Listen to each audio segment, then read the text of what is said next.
everybody, it's Tox from Crits Happen. Thanks for watching, welcome back. I've got a new Arena of Valor video for you today about a special weekend match. So on the weekends, a game mode called Hook Wars is available for you to play. And it's really fun and it's really interesting. It is a very tight map with really quick respawn rates. It is 5 versus 5, but it's a little different in that once you do start the game, you see here, you are given a character and you can re-roll to get a new character based out of the ones that you actually control. Now, I got a tank and I didn't want to play a tank, so I re-rolled and I got Violet. You'll notice at the bottom, you can re-roll for more gems. Your first re-roll is free. After that, you have to pay gems to be able to re-roll. It's not too expensive. Like the first time it's 10, it's not too bad, but I really like being a marksman and range damage and kind of DPS, so I re-rolled, I got Violet, I was very happy with that. I don't normally play Violet, but she is really fun to play and she's got some very unique abilities. Now, Hook Wars is really kind of like domination. There is a center area on a symmetrical map that you and your teammates are going to run to and your opponents are going to run to.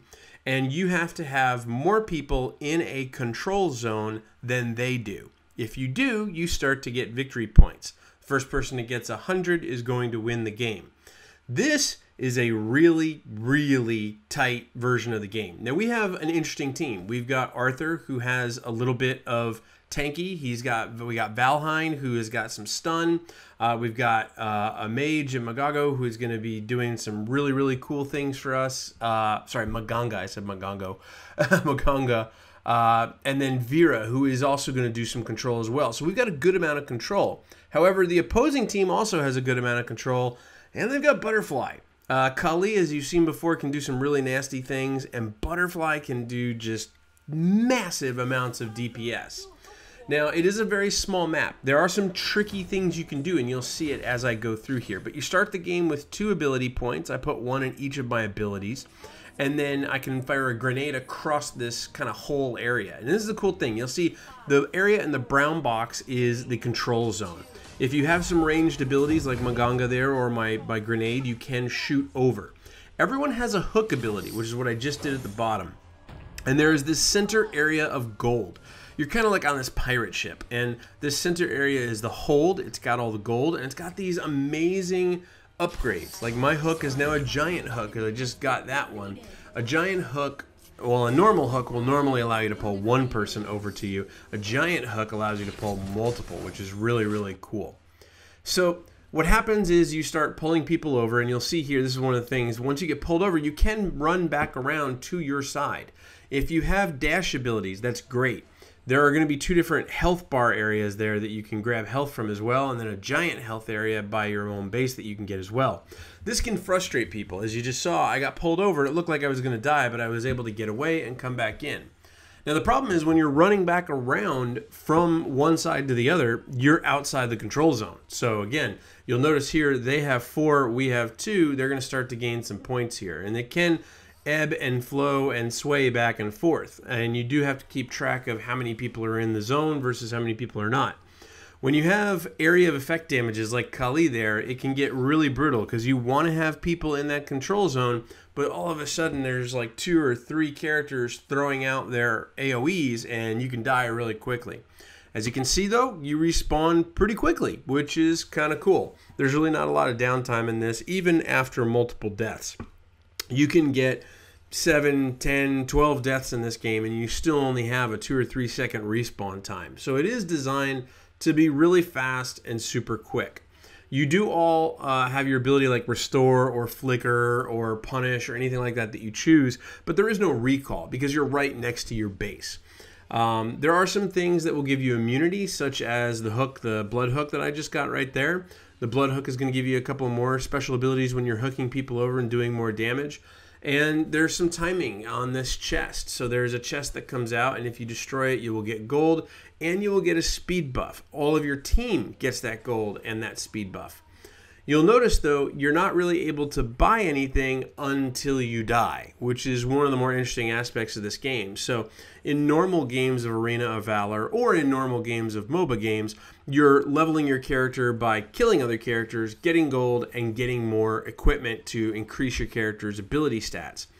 In Hook Wars, you don't buy until you die. So it's almost like you start banking up all this gold, then you die, and you come back, and you're super powerful. So there is a little bit of, you kind of want to die at a pace and make sure that you're able to, come back with stronger abilities. As you can see here, Violet can just frustrate people, which is really kind of fun, and probably a big reason that people play her. But you're in a close quarters, so that happens, and you end up dying. So there is some interesting stuff. Now, this is a ebb and flow type domination game. As you can see here, it's a very close game. They have 32% of the points they need to win. We have 22% of the points we need to win. So it's pretty close. And for the most part, because you're respawning so much, you do have the ability to jump back in pretty quickly. Having dash abilities is really important in this. I think it allows you to escape more than anything else.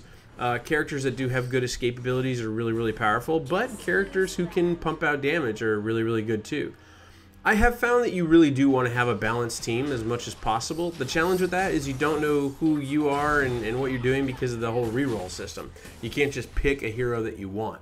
So actually, the more heroes that you have, kind of the more random it could be.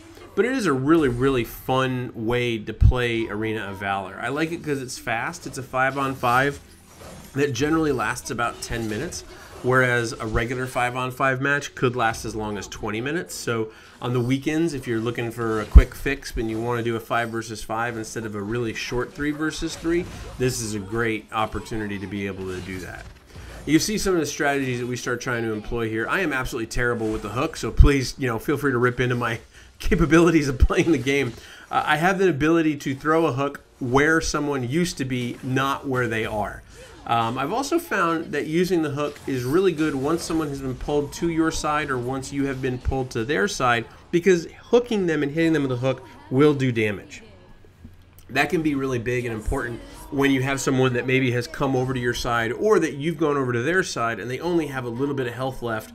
I have been pulled to an opponent's side and just shot my hook at them just to kill them, purely on the basis of I know that they don't have much health, even though I know I'm going to die. I have seen some pretty insane scores in this game. I have seen some people get as high as like 20 kills with 20 deaths. I mean, it's a game that really, it kind of doesn't hurt you to die. And that's one of the things that I've enjoyed about this version and this mode is that when you get into, especially as a casual player, when you get into a MOBA game, you can have a little bit of, well, quite frankly, griefing. You can have some issues where people are like, oh, you noob, what are you doing? You're terrible. You suck at playing. And maybe you do. I mean, look, I suck at playing. I admit that I am by no means an esport MOBA player by any means whatsoever. I just enjoy the type of gameplay, and I like to play it casually. I'm sure many of you do as well. And it can kind of be a downer when you get into a 5 versus 5 and you get that person who's griefing. There's really not a lot of that in this because you kind of need to die again so you can get more abilities and get more equipment from the gold that you've racked up. And that's a really important thing, and I really enjoy that from a casual perspective. I think it fits really well that it happens on the weekend too. So you can see we're starting to slowly make a comeback here. I mean, we're 66 to 74. It's a very tight race, and it can get tight like this, especially towards the end. I mean, there are blowouts because you can run into a team that will just absolutely stun lock you forever, and you have no hope of winning the game, and that can happen, but it's pretty rare. I mean, this is, we're getting into a tight area here now. We've taken the lead. It's 78-74, but there's only one person. It's me and Kali, and that's it. So as the fighting goes on and you kind of roam outside of that box, you can get into some tricky situations. The overall, Hook Wars has been a lot of fun. I don't even mind like running in when it's a character that I haven't played a lot. It's something, again, that's kind of forgiving to you, so you can learn a little bit about their gameplay. And I like it because it does provide different styles of gameplay. You know, you're doing things that you haven't really done before, so it's something that can provide a way for you to learn more about the characters that you have in your roster. So that's Hook Wars. We'd love to hear what you think. Let us know. Leave a comment below. Are you playing Hook Wars? And if so, who's your favorite character to play? And if not, why don't you try it out? So let us know what you think. Leave a comment below in the YouTube channel. Of course, you can find us online by searching Crits Happen on Facebook, Twitter, and Instagram. Or like, subscribe, turn on notifications, share this video, and let your friends know what you're checking out. We hope that you enjoy all of your Arena of Valor games and Hook Wars or any other modes you play. And until we see you next time, thanks so much for watching. Keep rolling those dice, and we hope they're all crits.